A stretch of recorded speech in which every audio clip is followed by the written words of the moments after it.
From the Opupco Studios in Oklahoma City, this is an OSU update with Gina Mizell. I'm Jenni Carlson. Gina, obviously a tough loss for Oklahoma State last week, but now they've got to regroup and get ready for Louisiana Lafayette. This is a familiar team.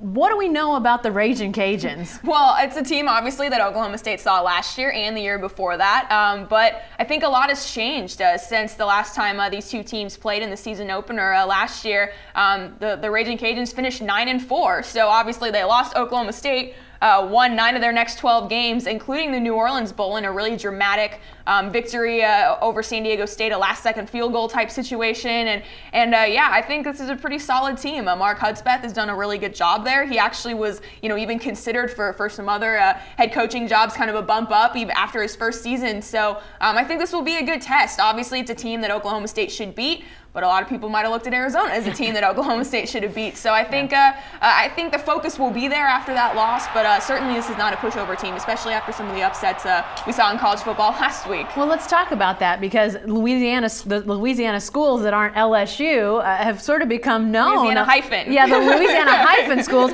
Louisiana Monroe obviously knocking off Arkansas in overtime. How much does that sort of linger on the minds of the Cowboys? Well, it's interesting you say that because Mike Gundy said yesterday that normally, he doesn't like to say, oh, this team did this to this, other team and look at what can happen. You got to stay focused. But he said that he did bring up that game in their team meeting either on Sunday or Monday. So it's definitely something that he's already brought up to the team. It's something that they're already thinking about. And yeah, obviously there's some talent in Louisiana, some talent in the Southeast, and maybe some of those guys that couldn't go to LSU or what have you. So again, I think the focus will be there. I think losing, getting your head kind of kicked in Tucson kind of allows you to refocus. But yeah, the fact that Louisiana Monroe, or that other Louisiana hyphen school, beat Arkansas, who was a top 10 team, I think it is on the mind of the Cowboys, and I think that's going to be something that they're focusing on going into Saturday. All right, thanks, Gina.